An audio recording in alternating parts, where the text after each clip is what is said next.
মৰমৰ তৃতীয়মান শ্ৰেণীৰ ছাত্ৰ ছাত্ৰীসকল, আজি তোমালোকৰ পৰিৱেশৰ পাঠ নং ৭ আকাশৰ কথা পাঠটি আমি আলোচনা কৰিম আৰু ইয়াৰ প্ৰশ্ন উত্তৰবোৰ সমাধান কৰিম। আৰু ইয়াৰ লগতে যদি তোমালোকে মোৰ চেনেলটোত নতুনকৈ আহিছা, তোমালোকে মোৰ চেনেলটো এটা সাবস্ক্ৰাইব কৰি দিবা আৰু বেল আইকনটো প্ৰেছ কৰি দিবা। আৰু যদি তোমালোকৰ মোৰ ভিডিঅ'টো ভাল লাগে তেতিয়াহ'লে নিশ্চয় এটা লাইক কৰি দিবা আৰু বন্ধুসকলৰ লগত শ্বেয়াৰ কৰি দিবা। গতিকে আহাচোন দেৰি নকৰিবলৈ আমি আজি পাঠটো আলোচনা কৰো আৰু ইয়াৰ উত্তৰবোৰ সমাধান কৰিবলৈ যত্ন কৰো। গতিকে আমাৰ পাঠ নং ৭ পাঠটো হ'ল আকাশৰ কথা।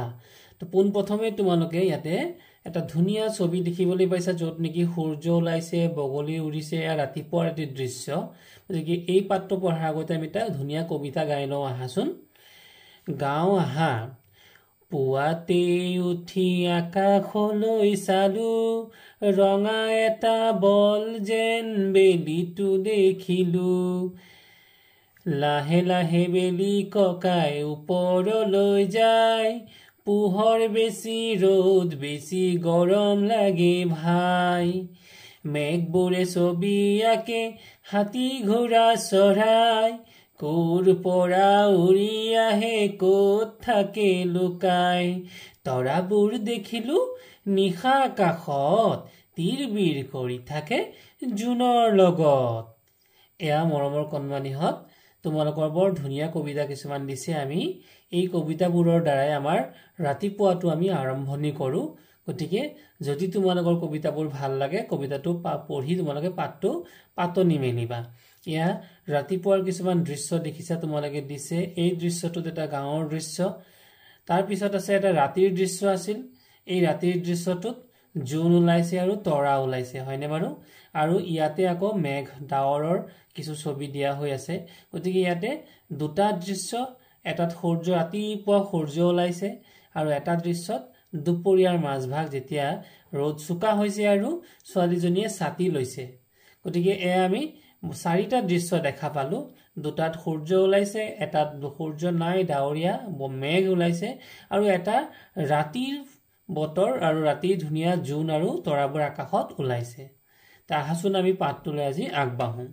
পদ্যটো পঢ়ি আকাশত কি কি দেখা পাবা কোৱা। আমি বাস কৰা পৃথিৱীখন বৰ ধুনীয়া। ইয়াত মানুহৰ লগতে আন আন প্ৰাণী, চৰাই চিৰিকটি, গছ গছনি সকলোৱে একেলগে থাকে। ঠিক সেইদৰে আকাশখনো ধুনীয়া। আকাশত জোন, বেলি, তৰা আদি থাকে। দিনৰ আকাশত কপাহৰ দৰে চপৰা চপৰ ডাৱৰবোৰ লাহে লাহে গৈ থাকে। কেতিয়াবা এই ডাৱৰবোৰ ধোঁৱা বৰণীয়া হৈ বেলিটো ঢাকি ৰাখি আকাশখন কলীয়া আন্ধাৰ যেন কৰি ৰাখে। গতিকে তোমালোকে কণমানিহঁত, তোমালোকে জানাই কেতিয়াবা বতৰ ফৰকাল হয়, কেতিয়াবা ডাৱৰীয়া হয়, আৰু ডাৱৰীয়া বতৰ হ'লে আমাৰ আন্ধাৰ যেন লাগে। আকাশত ৰামধেনু, কাষৰ চিত্ৰটোত চোৱাচোন, এয়া ৰামধেনু ওলাইছে। তোমালোকে নিশ্চয় ৰামধেনু দেখিছা, হয়নে বাৰু? কেতিয়াবা বৰষুণ দিয়াৰ পাছত পুৱা বেলা বা আবেলি সূৰ্যৰ বিপৰীত ফালে বাৰে বৰণীয়া ধেনু ভিৰিয়া ৰামধেনু দেখা যায়। বৰষুণ দিয়াৰ পাছত মেঘত থকা পানীৰ কণিকাবোৰত যেতিয়া বেলিৰ পোহৰ পৰে, তেতিয়া ৭ ৰঙৰ ধেনু ভিৰিয়া ৰামধেনুৱে দেখা দিয়ে। হয়, যেতিয়া আমাৰ বায়ুমণ্ডলত বৰষুণৰ কণাবোৰত আমি সূৰ্যৰ ৰশ্মি বা সূৰ্যৰ পোহৰ পৰে, তেতিয়াই আমি ৰামধেনু দেখা পাওঁ। ৰামধেনুৰ ৭টা ৰং বেঙুনীয়া, ঘন নীলা, নীলা, সেউজীয়া, হালধীয়া, সুমথিৰা আৰু ৰঙা। এই ৰং ৭টা কিন্তু তোমালোকে মনত ৰাখি ল'ব লাগিব। এতিয়া আকৌ চোৱাচোন, বৰ ধুনীয়া দুটা ছবি, এটা বেলি ওলোৱা ছবি আৰু এটা ৰাতিৰ ছবি। ওপৰৰ ছবি দুখনলৈ মন কৰা, কি দেখিছা? বেলি ওলালে দিন আৰু মাৰ যোৱাৰ পাছত ৰাতি হয়। ৰাতিৰ আকাশত আমি বেলিটো দেখা নাপাওঁ। পুৱা আৰু সন্ধিয়া সময়ত বেলিটোলৈ চালে এটা ডাঙৰ ৰঙচুৱা বলৰ দৰে দেখি। হয়, ৰাতিপুৱা আৰু আবেলিৰ ভাগত যদি তোমালোকে বেলিটোলৈ চাবা, খালী চকুৰে তোমালোকে বেলিটোলৈ চাব পাৰা, আৰু তেতিয়া এটা ডাঙৰ ৰঙচুৱা বলৰ নিচিনা দেখি। দুপৰীয়া বেলিটোলৈ পোনপটীয়াকৈ চাব নালাগে, কিয়নো এই সময়ছোৱাত বেলিৰ পোহৰে চকু চাট মাৰি ধৰে। এই তীব্ৰ পোহৰে চকুৰ অনিষ্ট কৰে। ই তাপ আৰু পোহৰ দুইটাই দিয়ে কোনে দিয়ে বেলিয়ে কি দিয়ে তাপ আৰু পোহৰ তাপ আৰু পোহৰ দিয়াবোৰে হৈছে তৰা বা নক্ষত্ৰ যে যিবোৰে তাপ দিয়ে আৰু পোহৰ দিয়ে সেইবিলাকক তেতিয়াহলে কি বুলি কয় সেইবিলাকক কোৱা হয় তৰা বা নক্ষত্ৰ তোমালোকে এই শব্দটো কিন্তু মনত ৰাখি লবা নক্ষত্ৰৰ নিজা তাপ আৰু পোহৰ আছে কি বুলি ক'লে নক্ষত্ৰবোৰৰ নিজা তাপ আৰু পোহৰ আছে বুলি কৈছে সেইবাবে বেলি এটা তেতিয়াহলে কি হ'ব বেলি এটা নক্ষত্ৰ কাৰণ বেলিৰ তাপো আছে আৰু পোহৰো আছে ডাৱৰীয়া বতৰত বেলিটো কেতিয়াবা মেঘে ঢাকি ধৰিলে আমি তাক দেখা নাপাওঁ বেলিটো সূৰ্য বুলিও কোৱা হয় গতিকে বেলিৰ আন এটা নাম কি বুলি জানিলা তোমালোকে বেলিটোৰ আন এটা নাম হৈছে সূৰ্য দুপৰীয়া সূৰ্যৰ ৰশ্মি পৃথিৱীৰ ওপৰত পোনভাৱে পৰে কাৰণে আমি অধিক গৰম অনুভৱ কৰো হয় দুপৰীয়া ৰাতিপুৱা কিন্তু আমাৰ ছাতি ল'ব লগা প্ৰয়োজন নহলেও কিন্তু দুপৰীয়া আমাৰ ঠাণ্ডাৰ দিনতো কিছু আমি গৰম অনুভৱ কৰো সূৰ্যটো যে সদায় একেফালে ওলাই আৰু তাৰ বিপৰীত ফালে মাৰ যায় সেই কথা তোমালোকে নিশ্চয় মন কৰিছা আমি বেছিভাগে জানো নহয়নে বাৰু যে বেলি পূব ফালে ওলাই আৰু পশ্চিম ফালে মাৰ যায় অৰ্থাৎ একেটা দিশতে ওলাই আৰু একেটা দিশতে সূৰ্যটো পূব দিশত ওলাই আৰু পশ্চিম দিশত মাৰ যায় কৰি চাওঁ আহা এটা সহজ উপায়েৰে দিশ নিৰ্ণয় কৰিব পাৰি ৰাতিপুৱা সূৰ্যটোৰ ফালে মুখ কৰি হাত দুখন দুইফালে মেলি দিয়ে এই ছোৱালীজনীয়ে দেখিছানে বাৰু সূৰ্যৰ ফালে মুখ কৰিবলৈ হাত দুখন মেলি দিছে তোমালোকেও তেনেদৰে কৰি চাবাচোন তোমাৰ সন্মুখৰ ফালে পূব আমি যিফালে মুখ কৰিম সেইফালে পূব পিঠিৰ ফালে পশ্চিম দিশ তোমাৰ বাওঁ হাতৰ ফালে উত্তৰ আৰু সোঁ হাতৰ ফালে দক্ষিণ গতিকে এই কথাটো মনত ৰাখিবা বাওঁ হাতৰ ফালে কি বুলি ক'লে বাওঁ হাতৰ ফালে উত্তৰ আৰু সোঁ হাতৰ ফালে দক্ষিণ কাখৰ ছবিখন চাই লিখা লৰাজনৰ পূব ফাল কি আছে লৰাজনৰ পূব ফালে কি আছে বেলি আছে হয়নে বাৰু হাঁহটো লৰাজনৰ কোন দিশত আছে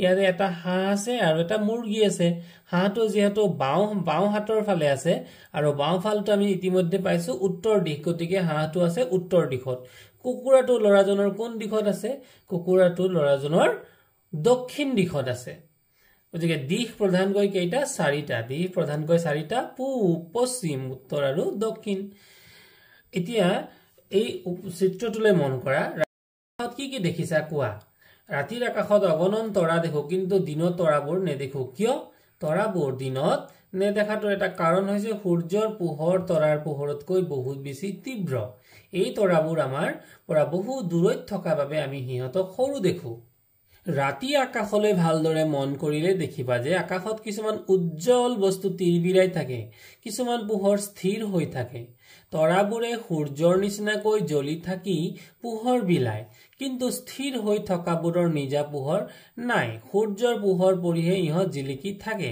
এইবোৰক গ্ৰহ বুলি কোৱা হয় কি বুলি কয় গ্ৰহ গ্ৰহবোৰৰ নিজা তাপ আৰু পোহৰ নাথাকে এই কথাটো মনত ৰাখিবা প্ৰশ্ন আহিব পাৰে যে গ্ৰহবোৰৰ নিজা তাপ আৰু পোহৰ থাকে নে উত্তৰ হ'ব নাথাকে সূৰ্যৰ পোহৰেহে ইহঁতক পোহৰাই ৰাখে আমাৰ পৃথিৱীখনো এটা গ্ৰহ পৃথিৱীয়ে সূৰ্যৰ পৰাই পোহৰ পায় তেতিয়াহ'লে পৃথিৱীয়ে কাৰ পৰা পোহৰ পায় সূৰ্যৰ পৰা পৃথিৱীৰ সকলো জীৱই প্ৰয়োজনীয় শক্তি সূৰ্যৰ পৰাই পায় আকাশত থকা সকলো গ্ৰহ নক্ষত্ৰৰ লগতে আমাৰ পৃথিৱীখনেও একোটা নিৰ্দিষ্ট গতিপথেৰে সূৰ্যৰ চাৰিওফালে ঘূৰি আছে আমাৰ পৃথিৱীখনো বোলে সূৰ্যৰ চাৰিওফালে ঘূৰে এই গতিপথকে কক্ষপথ বুলি কোৱা হয় আৰু এই যে ঘূৰে এই পথটোক এই ৰাস্তাটোক কক্ষপথ বুলি কয় পৃথিৱীয়ে নিজ কক্ষপথৰে সূৰ্যৰ চাৰিওফালে এপাক ঘূৰোতে 365 দিন আৰু 6 ঘণ্টা সময় লয় তোমালোকে এই কথাটো মনত ৰাখিবা ইয়াক আমি এবছৰ বুলি কওঁ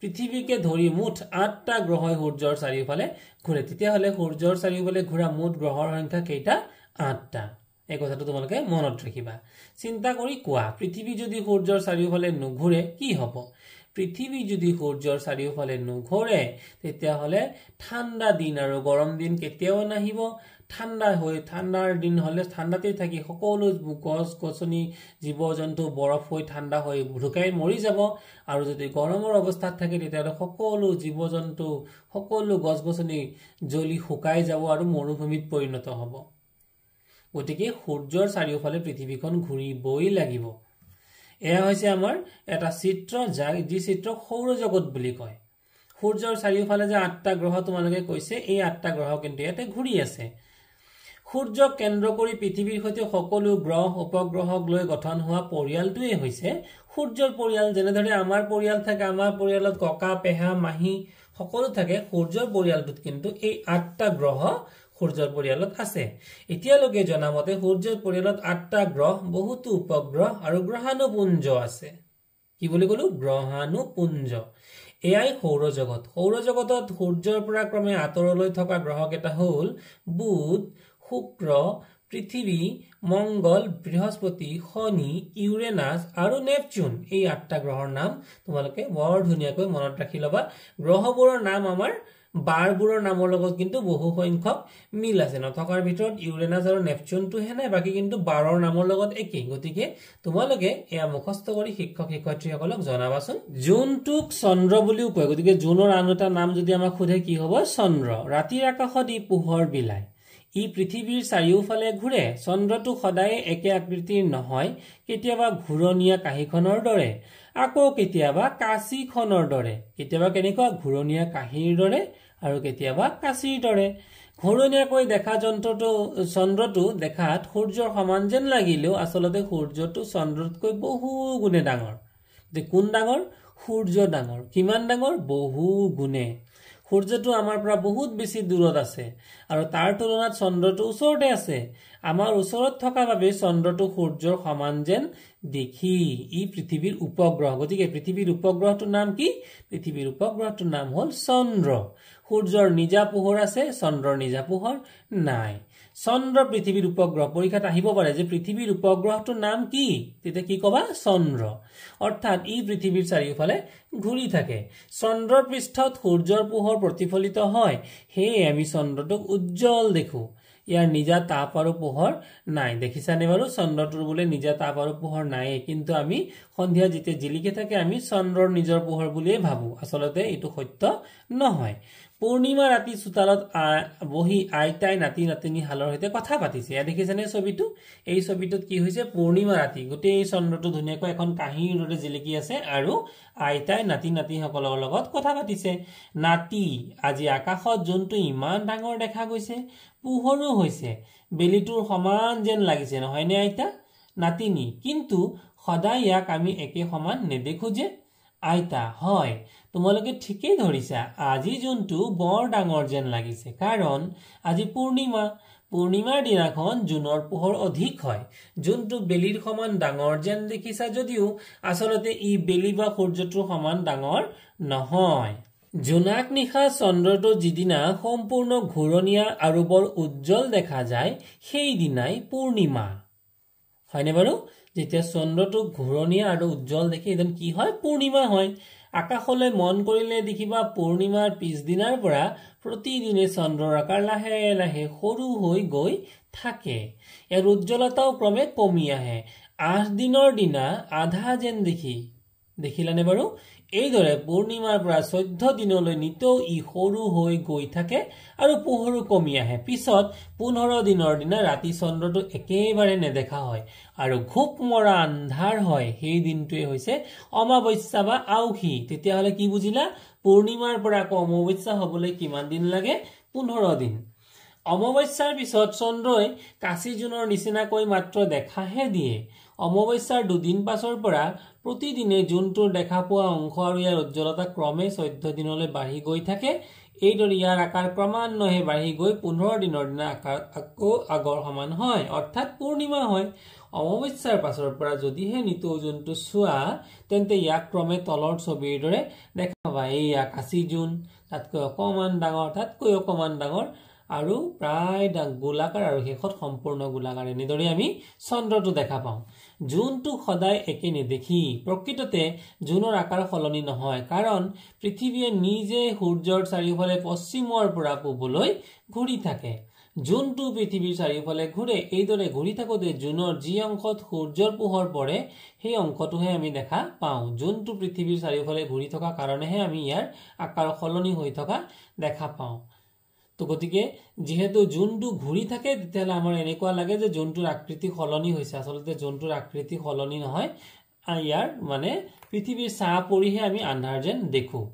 এয়া চোৱাচোন, 1969 চনৰ 20 জুলাই তাৰিখে নীল আৰ্মষ্ট্ৰং, এডুইন এলড্ৰিন আৰু মাইকেল কলিন্স নামৰ বিজ্ঞানী তিনিগৰাকীয়ে প্ৰথমবাৰৰ বাবে চন্দ্ৰত ভৰি দিছিল। দেখিছানে বাৰু? এইবাৰ তেতিয়াহ'লে আমি মাজতে আমি টিভিত দেখিছিলো হয়নে বাৰু? বিক্ৰম লেণ্ডাৰ চন্দ্ৰত গৈ পেলাই অৱতৰণ কৰিছিলে নে বাৰু? আমি সকলোৱে টিভিত লাইভ দেখিছিলো আৰু গৈ পেলাই বিক্ৰম লেণ্ডাৰে গৈ পেলাই চন্দ্ৰত অৱতৰণ, এটা মেচিন যি নেকি এটা স্যাটেলাইট যি নেকি চন্দ্ৰৰ পৃষ্ঠত উপবিষ্ট হৈছে। আহা পূৰ্ণিমা ৰাতিৰ পৰা 15 দিনলৈকে প্ৰতিটো ৰাতি আকাশৰ জোনটোলৈ মন কৰা। প্ৰতি 3 দিনৰ মূৰে মূৰে ৰাতিৰ জোনটোৰ আকাৰ কেনেকুৱা দেখিলা তোমাৰ বহীত লিখা।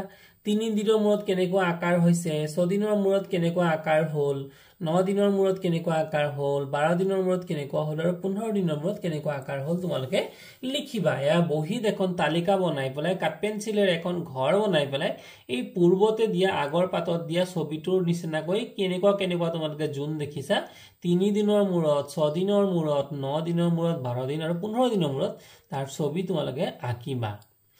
জোনটো নেদেখা হোৱাৰ পাছৰে পৰা পুনৰ দেখালৈকে কেলেণ্ডাৰৰ তাৰিখত শুদ্ধ চিন দিয়া আৰু কেইদিনৰ পাছত পুনৰ দেখা পালা লিখা।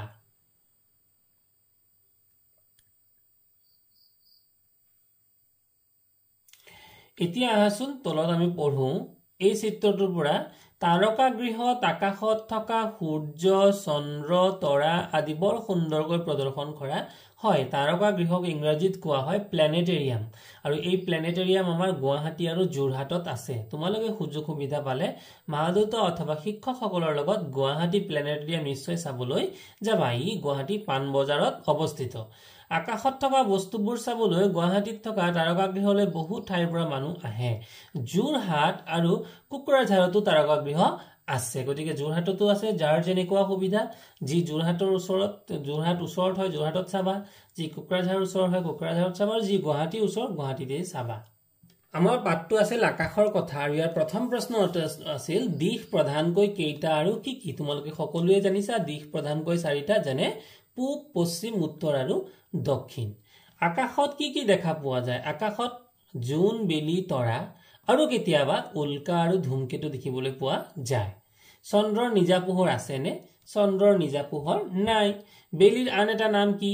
আমি ইতিমধ্যে জানিছো বেলিৰ আন এটা নাম সূৰ্য। ৰামধেনুৰ ৰং কেইটাৰ নাম লিখা। ৰামধেনুৰ ৰং কেইটা হ'ল বেঙুনীয়া, ঘন নীলা, নীলা, সেউজীয়া, হালধীয়া, সুমথিৰা আৰু ৰঙা। 2 নম্বৰ প্ৰশ্নটোত আছিল 2ৰ ক পৃথিৱীৰ আটাইতকৈ ওচৰত চন্দ্ৰ নে সূৰ্য নে তৰাবোৰ আছে? শুদ্ধ উত্তৰটো হ'ব পৃথিৱীৰ আটাইতকৈ ওচৰত চন্দ্ৰ আছে। খ নম্বৰ প্ৰশ্ন আমি শুধৰাবলৈ দিছে আমাক পূৰ্ণিমাৰ পৰা অমাৱস্যালৈ 10 নতুবা 15 দিন সময় লাগে। কোনটো লাগে? 10 দিন লাগে নে 15 দিন লাগে? গতিকে আমি ইতিমধ্যে জানিছো পূৰ্ণিমাৰ পৰা অমাৱস্যালৈ 15 দিন সময় লাগে। খালী চকুৰে সূৰ্যলৈ চাব লাগে নে নালাগে? খালী চকুৰে সূৰ্যলৈ চাব নালাগে। ৰামধেনুৰ মুঠতে 5টা 7টা ৰং আছে। কেইটা আছে? ৰামধেনুৰ মুঠতে 7টা ৰং আছে। 4 নম্বৰ প্ৰশ্নটো আছিল দুপৰীয়া বেলিটোলৈ কিয় পোনপটীয়াকৈ চাব নালাগে লিখা। দুপৰীয়া বেলিটোলৈ পোনপটীয়াকৈ চাব নালাগে কিয়নো এই সময়ছোৱাত বেলিৰ পোহৰে চকু চাট মাৰি ধৰে। এই তীব্ৰ পোহৰে চকুৰ অনিষ্ট সাধন কৰে। গতিকে তোমালোকে বুজিলানে? দুপৰীয়া তোমালোকে কিন্তু সূৰ্যটোলৈ পোনপটীয়াকৈ নাচাবা। ইয়াৰ পিছত 3 নম্বৰ প্ৰশ্নটো আছিল খালী ঠাই। খালী ঠাইবোৰ পূৰ কৰা। সূৰ্যৰ নিজা তাপ আৰু খালী ঠাই আছে, পোহৰ আছে। খ নম্বৰ সূৰ্য চন্দ্ৰতকৈ বহুত বেছি গুণে ডাঙৰ। ইয়াতে সূৰ্য হ'ব। তৰাবোৰ আমাৰ পৰা বহু দূৰৈত থকাৰ কাৰণে সৰু যেন দেখি। চন্দ্ৰৰ নিজা পোহৰ নাই। এয়া আছিল আমাৰ খালী ঠাই। গতিকে মৰমৰ কণমানিহঁত তোমালোকৰ আজি আকাশৰ পাঠটি আলোচনা কৰিলো আৰু ইয়াৰ প্ৰশ্ন উত্তৰবোৰ কৰি তোমালোকক সহায়াৰ্থে কৰি দিলো। যদি তোমালোকৰ মোৰ ভিডিঅ'টো ভাল লাগিছে তোমালোকে নিশ্চয় এটা লাইক কৰিবা আৰু বন্ধু বৰ্গৰ মাজত শ্বেয়াৰ কৰি দিবা। Thank U.